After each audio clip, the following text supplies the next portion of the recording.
Now at 4, a project to bring hundreds of homes to Hamilton County gets the green light, but not everybody's happy. Why police are now investigating alleged death threats.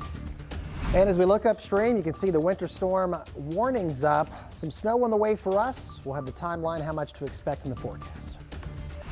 Playoff hopes for the Colts at this point are looking pretty slim, but the mindset has to stay the same with 3 weeks to go in the NFL season. You'll hear from some of these Colts players. That's coming up for you on 13 Sports. Plus renovations and expansions to the tune of millions of dollars. We have the big announcement made at Butler University today. Live from Indy, you're watching 13 News at 4. Good afternoon. Great to have you with us here on this Wednesday at 4 o'clock. I'm Dustin Grove. And I'm Anne Marie Tiernan, in for Felicia as the day off. And we start today at 4 with new details on a big project that's planned to the north in Noblesville. This is a massive $250 million development. A lot of excitement about this, but apparently also some anger. Elected officials say they are now getting death threats over this. We want to get right to our Marina Silva, who's been looking into this story today. And Marina, what'd you learn? Well, there are clearly mixed signals over this development project. The mayor is excited about what it's going to bring to the growing city. A city of roughly 73,000 people. We are a growing community. We're one of the fastest growing in the state of Indiana. We're the 9th largest in the state, but still have a really hometown feel. Now, a multi-million-dollar development project is coming to the city over the next 7 to 10 years. Tuesday night, the city council voted 6-3 in favor of moving forward with the project. It'll be developed by Lohr Corporation. So it's going to have high-end semi-custom single family. It'll have row houses, townhomes, some mixed-use developments, some condos, and then about 30,000 square feet of retail as well. So have over 6 miles of trail connectivity throughout the development. So it's a neat opportunity to kind of envision a new development up near the reservoir. But not everyone is in favor of this development. In fact, many people have taken to social media to voice their concerns against the project and the city council for approving it. Ross Coons is one of those people. So one thing we don't enjoy is more of that city life, and we feel that these townhomes would bring that type of perspective into the community. Coons says he talked to the mayor about the project, and he tells 13 News he doesn't agree with how the mayor went about it.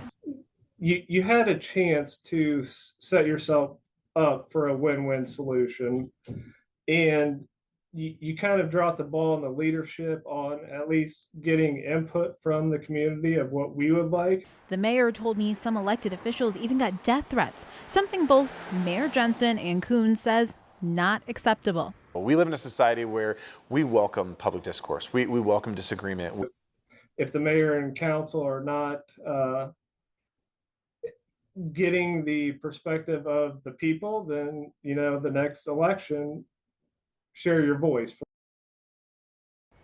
And we did reach out to the Lohr Corporation. They did not respond to us today. We also did reach out to the Noblesville Police Department, who's investigating these alleged death threats. We haven't received any information from them, but we're working to get more information on what those threats contained, where they came from, and who they came to. A lot of heated comments about this on social media, Yes. you're telling us. Yes, all over Facebook and all over. Yeah. All right, Marina Silva, thank you.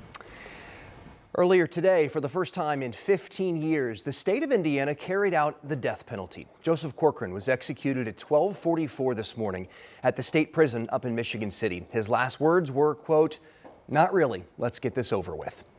Corkran was sentenced to death back in the 90s for shooting and killing 4 people, including his own brother in Fort Wayne. His attorneys had filed multiple motions over the years to keep him alive, though, because they claimed he was mentally ill. But a last request was denied late last night by the Supreme Court. Today, Attorney General Todd Rokita issued a statement saying, in part, a jury recommended, a judge imposed a sentence of death for the senseless murders of 4 people. He went on to say, my office fought to defend that sentence and state law every step of the way, and the Indiana Department of Correction carried it out professionally. Corkran was scheduled to be executed with a powerful sedative called pentobarbital, but the state has yet to confirm if that's what was used. A photo on social media could now help investigators in Wisconsin figure out why a 15-year-old girl allegedly opened fire at her Christian school. We're also getting new details about the claim that the teen had a potentially turbulent life at home. Laura Aguirre has the latest. My nephew could hear bodies hitting the floor. My great niece across the hall could hear gunshots. Monday's deadly shooting at Abundant Life Christian School left 2 people dead, 6 injured, and more lives forever impacted. There are a lot of hurting families in that Madison area today. New details are emerging about the 15-year-old female shooter who also died from a self-inflicted gunshot wound. This photo, found on her father's Facebook page, dated in August, shows the teen shooting skeet. Her father replying in the comments that they had joined a sportsman's club and were, quote, loving every second of it. It would surprise me if she got the gun from anywhere but the home. Police searched the suspect's home Monday and say so far the parents are fully cooperating. But there's another clue in the photo legal experts are pointing out: the T-shirt worn by the teen, featuring a band idolized by the Columbine shooters in 1999. If we find that this T-shirt is an expression of an interest in and maybe research of those school shooters, that tells us a lot about what she was thinking. That could have been how she felt about being in a new school, her own self-image. It's very likely that she was going through depression. The Washington Post obtained court records detailing a, quote, turbulent home life for the teen, filled with multiple parental divorces and marriages, therapy, and shifting custody arrangements. The parents have not yet spoken publicly about the shooting or responded to media requests. I'm Laura Aguirre reporting. Back here at home, some IMPD officers will soon be hoofing it from a new home. We learned today the department's mounted patrol is going to be moving into its new $2.2 million horse barn by spring. Here's a look at it so far. Police say the mounted patrol is important for crowd control at large events and patrolling city parks and neighborhoods. And they were busy this year with the NBA All-Star Weekend and Taylor Swift's sold-out concerts, just to name a few.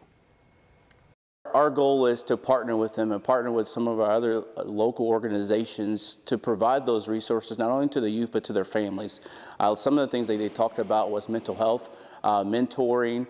A lot of them just want support, somebody to talk to. Right now, the mounted patrol has 7 horses. They're hoping to add an 8th here in a few weeks. All of the money, by the way, for this new barn is coming from community donations. If you're out and about in downtown Indianapolis, it's 37 degrees. You want to be near a horse, you can go on a carriage ride, perhaps. Ooh, that would be fun and festive. Get you into the holiday And they have spirit. blankets, by the way. Yes. Yes, on the Gonna need carriages. them. You will need it. Yeah, our good friend Angela came in today and was like, it's colder. It's cold out there. Yes. You feel it. She was on to something. I've been inside all day long. I'll take her word for it, but the map will prove what she's saying. Yes, when you take the numbers right now, compare them to 24 hours ago, roughly 10 to 15 degrees colder here, courtesy of the cool front that pushed through today. In its wake, the rain is gone that we had from last night and early this morning, and now temperatures settling into the 30s. Clouds, a lot of bark, not much bite here. Just the slightest of chance around the metro that we could see a couple of flakes of snow. Eventually, the wind off of Lake Michigan may squeeze out a couple of lake effect snow showers far eastern and northeastern Indiana. 37, that northwest wind, yeah, you can feel it for sure. It's still holding its own at about 15 miles per hour, and it's going to stay with us all evening long. It does relax a little bit overnight tonight. We'll keep the cloud cover around. That will keep our temperatures in the upper 20s and lower 30s. A few flurries possible early tomorrow morning, and then we're looking up to the northwest. There's a clipper system that will bring us some snow and even colder air, all ahead coming up in the 7-day forecast.